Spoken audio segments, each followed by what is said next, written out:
Hello friends, welcome to my channel. তো আমি আমার আগের ভিডিওতে তোমাদের সঙ্গে ভয়েস চেঞ্জ কিভাবে করা হয় সেটা নিয়ে ডিসকাস করেছিলাম এবং তারপর বলেছিলাম যে আমার পরবর্তী ভিডিওগুলোতে তোমাদের সঙ্গে ভয়েস চেঞ্জের আরও বিভিন্ন রকম নিয়ম নিয়ে আমি হাজির হব। তো আমার ভিডিও দিতে বেশ কয়েকদিন দেরি হয়ে গেছে, আমি একটু ব্যস্ত ছিলাম, তার কারণে আমার কয়েকদিন ভিডিও দেওয়া হয়নি। তো তার জন্য সরি, আমি আবার রেগুলারলি ভিডিও দেওয়ার চেষ্টা করব। তো ঠিক আছে, চলো আজকে আর দেরি না করে আমার পরবর্তী ভিডিও শুরু করা যাক। তো আজকে আমি তোমাদের সঙ্গে ভয়েস চেঞ্জের আরও বিভিন্ন নিয়ম নিয়ে আলোচনা করব। তো প্রথমে যেটা নিয়ে আমি আলোচনা করব সেটা হচ্ছে প্যাসিভ অফ ডি ট্রানজিটিভ। তো এটা বলতে কি বোঝাচ্ছে যে দ্বি কর্মক যে ক্রিয়া সেটার প্যাসিভ কিভাবে হয়। তো তোমাদের আমি আগে বলেছিলাম যে ট্রানজিটিভ ভার্ব এবং ইনট্রানজিটিভ ভার্ব এই দু রকমের ভার্ব হয়। ট্রানজিটিভ ভার্ব হচ্ছে সকর্মক ক্রিয়া এবং ইনট্রানজিটিভ ভার্ব হচ্ছে অকর্মক ক্রিয়া। তো এই যে ট্রানজিটিভ ভার্ব আছে তারই একটা পার্ট হচ্ছে ডি ট্রানজিটিভ ভার্ব। তো কিছু কিছু সময় এই যে ট্রানজিটিভ ভার্ব আছে তার দুখানা অবজেক্ট থাকে, মানে ডি ট্রানজিটিভ ভার্বের দুটো অবজেক্ট থাকে। তখন সেই দুটো অবজেক্ট যদি থাকে তাহলে সেগুলো দিয়ে তোমরা কি করে ভয়েস চেঞ্জ করবে সেটা নিয়েই আমি আলোচনা করব। তো যখনই দুটো অবজেক্ট থাকবে তখন যে কোনো একটা অবজেক্টকে সামনে এনে সেটাকে সাবজেক্ট করে দিয়েই কিন্তু আমরা ভয়েস চেঞ্জ করতে পারি। তো সেটা কীরকমভাবে চলো দেখে নেওয়া যাক একটা এক্সাম্পলের মাধ্যমে। প্রথম example, he gave me a pen. সে আমাকে একটা পেন দিয়েছিল। এখানে মিটা হচ্ছে ইনডাইরেক্ট অবজেক্ট, অতএব প্রাণী যেটা থাকে সেটা হচ্ছে ইনডাইরেক্ট অবজেক্ট। এবং আর একটা এক্সাম্পল তোমাদেরকে বলি আমি, দেখো, I send him A card. এখানে এই সেন্টেন্সটাতে এ কার্ড এটা পদার্থ যেহেতু সেজন্য এটা হচ্ছে ডাইরেক্ট অবজেক্ট, মানে প্রাণী থাকলে মেনলি ইনডাইরেক্ট অবজেক্ট হয় এবং পদার্থ থাকলে ডাইরেক্ট অবজেক্ট হয়। তো এবার এখানে দেখো আমরা অবজেক্ট হিসাবে প্রথম সেন্টেন্সে কিন্তু দুটো পাচ্ছি, he gave me a pen, একটা হচ্ছে মি এবং দ্বিতীয় নম্বর হচ্ছে পেন। তো এবং দ্বিতীয় সেন্টেন্সেও কিন্তু আমরা দুটো অবজেক্ট পাচ্ছি, একটা হচ্ছে হিম এবং আর একটা হচ্ছে এ কার্ড। তো এইভাবে এগুলোর কি করে তোমরা প্যাসিভ করবে চলো সেটা আলোচনা করা যাক। তো প্রথম সেন্টেন্সটা দেখো আমি বলেছিলাম he gave me a pen, এটা কিন্তু অ্যাক্টিভ ভয়েসে আছে। তো এটাকে প্যাসিভ করলে তার উত্তর কি হবে? প্রথমে দেখো আমি যেটা প্রথম অবজেক্ট আছে, মানে he gave me a pen, me প্রথম যেটা অবজেক্ট আছে সেটা দিয়ে আমি তোমাদেরকে বলছি। মি দিয়ে যদি আমি এটাকে প্যাসিভ করি তাহলে হচ্ছে I was given a pen by him, মানে মিটাকে আমি কিন্তু এখানে গিয়ে সাবজেক্ট করে দিলাম আই, এবং তারপরে যেহেতু গেভ আছে সেই জন্য ওয়াজ হলো এবং এখানে গিভের থার্ড ফর্ম অর্থাৎ গিভেন হলো। তাহলে I was given a pen object বসলো এবং বাই হিম, তাই হলো। ঠিক আছে, এবার যদি আমরা এ পেন যেটা আছে এই পেনটাকে প্রথমে আমরা নিয়ে এসে যদি এটার ভয়েস চেঞ্জ করি তাহলে কি হবে দেখে নাও। A pen was given me by him. তাহলে প্রথমে এ পেনটাকে আমরা সাবজেক্টের জায়গায় নিয়ে এলাম এবং গেভ আছে যেহেতু সেই জন্য ওয়াজ হলো এবং তারপরে গিভেন হলো, তারপরে আমরা যে অবজেক্টটা বাকি আছে মানে মিটা বসিয়ে দিলাম এবং তারপরে বাই যেমনভাবে বসে বাই বসলো এবং হিটা হিম হয়ে গেল। তাহলে এই দুটোর মধ্যে যে কোনো একটা অবজেক্টকে তোমরা সাবজেক্টে টেনে এনে কিন্তু এটার প্যাসিভ ভয়েস করতে পারবে। তো চলো দ্বিতীয় এক্সাম্পলটা নিয়েও তোমাদেরকে বুঝিয়ে দিই। I send him A card, আমি তাকে একটা কার্ড সেন্ড করেছিলাম। আই সেন্ড হিম, তাহলে হিমটা দিয়ে প্রথমে আমরা প্যাসিভটা করি, হিমটা এখানে এসে হি হয়ে যাবে যেহেতু প্যাসিভে আছে। তাহলে আই সেন্ড হিম যেহেতু আছে সেই জন্য he is send a card by me, হিমটা এখানে হি হয়ে গেল এবং সেন্ড আছে বলে এখানে ইজ বসলো এবং থার্ড ফর্ম বসলো সেন্ট এবং তারপরে যে অবজেক্টটা বাকি আছে এ কার সেটা বসলো এবং বাই বসলো এবং তারপরে বসে গেল বাই মি। তাহলে এবার যদি আমরা এখানে এ কার্ডটাকে নিয়ে এসে প্যাসিভ করি তাহলে কি হবে দেখো, a card is sent him by me. এই কার্ডটা প্রথমে এসে বসলো, সাবজেক্ট হলো, এবং তারপরে যেহেতু সেন্ট আসে সেই জন্য ইজ বসলো এবং সেন্টটা সেন্ট হয়ে গেল, থার্ড ফর্ম হলো, এবং তারপরে যে অবজেক্টটা বাকি আছে অর্থাৎ হিম বসলো এবং বাই বসার যেহেতু বসবে বাই বসলো এবং এখানে আইটা কিন্তু মি হয়ে গেল অর্থাৎ বাই মি। তো এরকমভাবে কিন্তু তোমরা প্রত্যেকটা অ্যাক্টিভ থেকে প্যাসিভ ভয়েস করতে পারবে। তো আশা করি তোমরা বুঝলে যে দুটো অবজেক্ট থাকলে কিভাবে তোমরা অ্যাক্টিভ ভয়েস থেকে প্যাসিভ ভয়েস করবে। তাও যদি তোমাদের কোনো অসুবিধা হয়ে থাকে তাহলে অবশ্যই আমাকে কমেন্টসের মাধ্যমে জানাবে এবং আমি আমার পরবর্তী ভিডিওতে তোমাদের অবশ্যই বুঝিয়ে দেওয়ার চেষ্টা করব।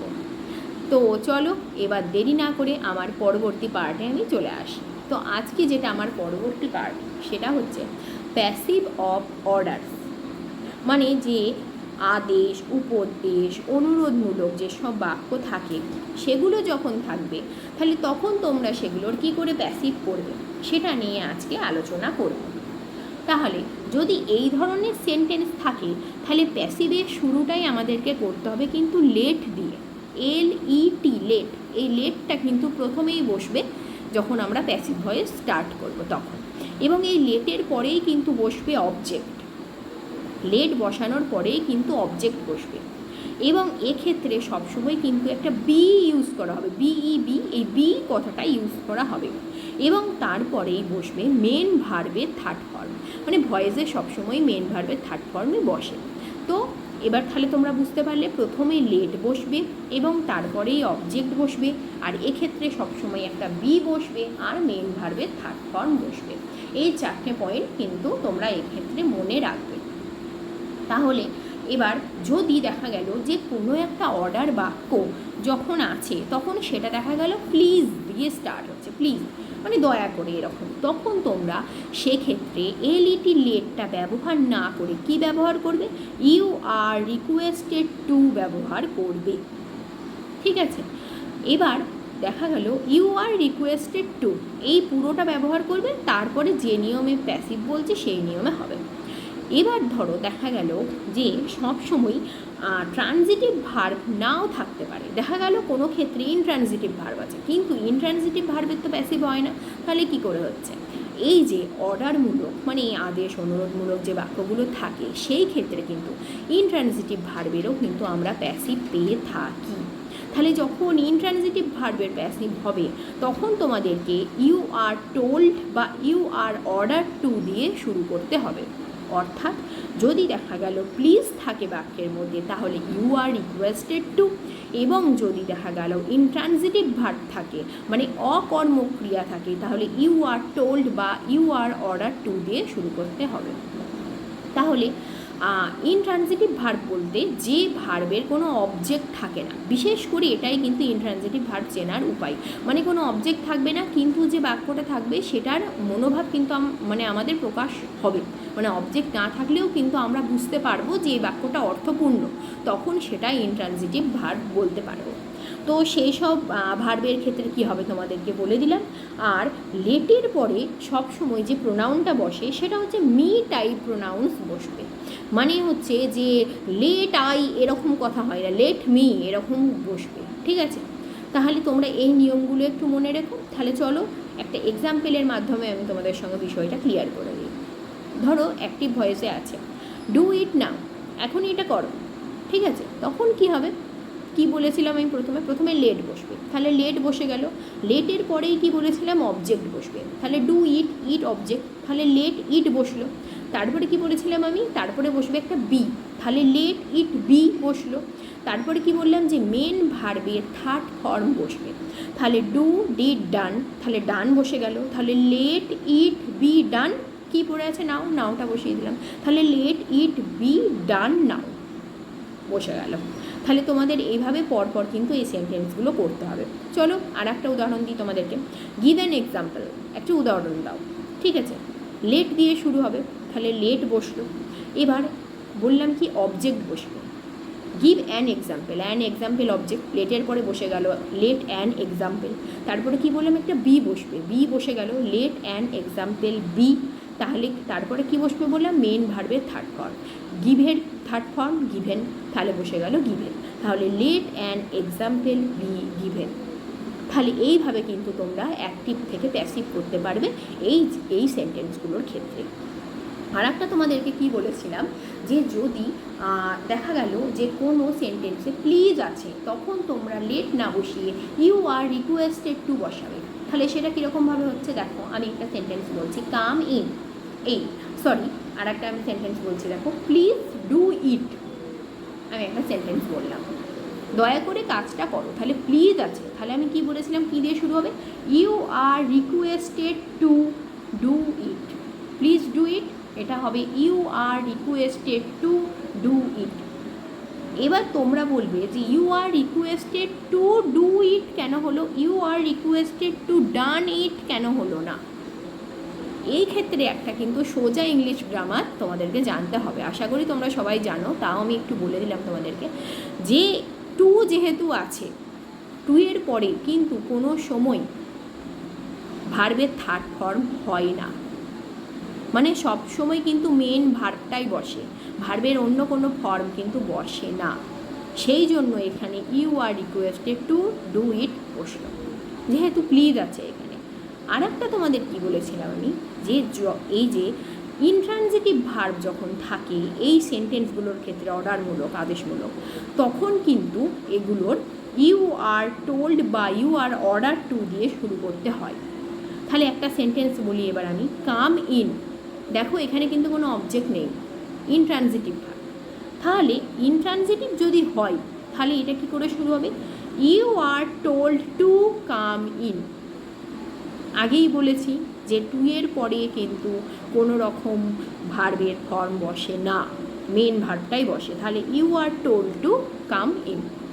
ঠিক আছে, এইভাবেই যেসব সেন্টেন্সে অবজেক্ট থাকবে না সেগুলো ইনট্রানজিটিভ জানবে, সেগুলোর ক্ষেত্রে তোমরা ইউ আর টোল্ড টু বা ইউ আর অর্ডার টু দিয়ে করবে, এবং যখন দেখবে কোনো সেন্টেন্সে প্লিজ আছে তখন তোমরা ইউ আর রিকোয়েস্টেড টু দিয়ে করবে। বাকি প্রত্যেকটি সেন্টেন্সের ক্ষেত্রে লেট দিয়ে যে নিয়মটা তোমাদেরকে বললাম সেরকমভাবেই কিন্তু তোমরা করবে এবং এটা ইজিলি হয়ে যাবে।